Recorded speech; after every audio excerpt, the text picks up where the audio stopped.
All right, not a car rant, an office rant. A little bit of a rant though.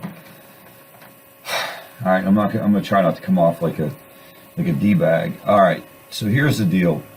I had one of these conversations again yesterday. You know the conversation. Well, maybe you don't know the conversation. The one where a parent has to come in and talk to me about losing their loved one, losing their son in this case, a young person, not a teenager or anything, but under 30, that kind of deal. Multiple stays in treatment centers, and basically would never do the program, quote unquote, never do the program after he left these treatment centers. And I'm not talking about any particular treatment center. Don't write me off by telling me like, oh, there are places doing great things and we help a lot of people and this program helps a lot of people. I'm not saying people don't get help in these programs. What I'm saying is we have such a freaking problem with one-size-fits-all recovery. It is such an issue, guys. So much of a problem. And what happens is especially where opioids are concerned, and this is going on over and over again. And yeah, I am a little bit jammed up about it because, I heard it again yesterday, and I'm a parent. And I'm informed no one will do this to my kid. But when we're telling these people that they got to leave here and they got to do it this one way, and we're not giving them all these options available, we're not telling them that, of the dangers of using opioids when you leave, and if you're having a bad time and the meetings aren't resonating with you, but because for the majority of people the meetings don't resonate, and that's fine, it has nothing to do with meetings. Meetings are doing great. 12-step meetings are awesome. But we're talking about healthcare responses, guys. Healthcare organizations, professionals who are supposed to be looking at all different options. What we got to do is we got to make sure people understand that they can seek help anywhere, everywhere. It isn't that if you didn't do this exact plan that we gave you, that it's a pass-fail proposition. Now, at Favor, we have a lot of candy. This is candy. These are lollipops. There are 10 pink Tootsie Pops. And they represent, 100% of the addicts in America. And this is how it works. Out of these 10 Tootsie Pops, only one will ever be involved in recovery services at any given time. That's a statistical fact. Only 10% of the people who have this problem access any type of help. And this help is usually done over here, and it's usually one-size-fits-all recommendations around do an intensive outpatient program and go to 12-step meetings. In the meantime, all this guy's buddies, hey man, hey, come on over here. No, we don't want to. Come on over here. We don't want to. Well, then you're treatment resistant. Come get it when you want it.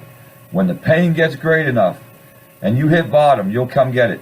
In the meantime, these people are dropping like flies. 1, 2, 3, 4, 5. 144 people a day are dying because we have built a system based on hit bottom, come get it when you want it.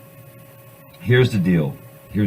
I know for sure that we could engage people at a higher than 10% rate. If we change the way we talk to them, if we change where we delivered services, and if we offered people multiple pathways, I would sit here and tell you, I would tell you that we could get it to 30 or 40% engagement relatively easily.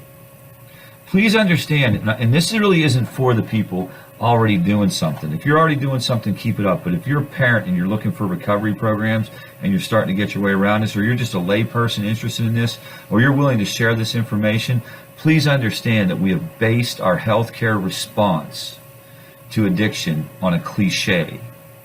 They have to want it. They have to hit bottom.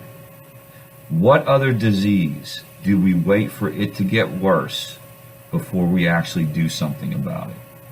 We will make no progress until we aggressively attack addiction.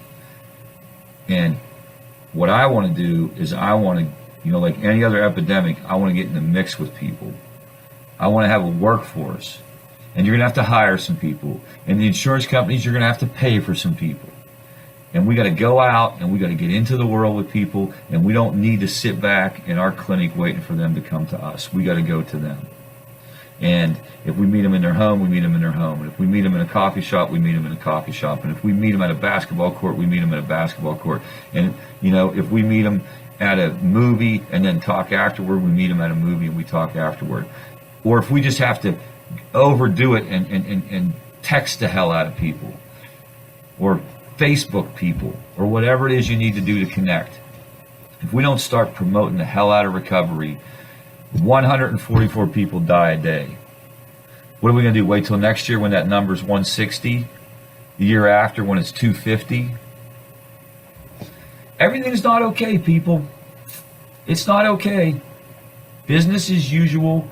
We are going bankrupt. If we were a business, we'd be going bankrupt. The problem is we're an industry that makes $36 billion a year, and we're pretty comfortable with the status quo. Tighten it up. We got to tighten this shit up. Excuse my language. Sorry. Tighten it up.